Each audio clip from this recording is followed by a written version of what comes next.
Civic action programme का हमारा broader मकसद यही है कि लोगों के साथ तालमेल को बढ़ाया जाए। और इस बार हमने ज़्यादातर दूर अफ्तादा लोगों को और जो पसमानदा लोग हैं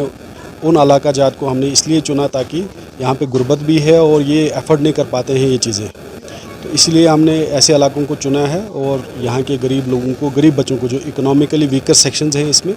उन्हीं बच्चों को इन स्कूल्स में चुना है। जैसे हम अभी लाजगुंड गए थे, अभी ब्रन पथरी और नागबल में प्रोग्राम्स हैं, तो यहाँ पे हम स्टेशनरी और इनके साथ शूज़ वगैरह और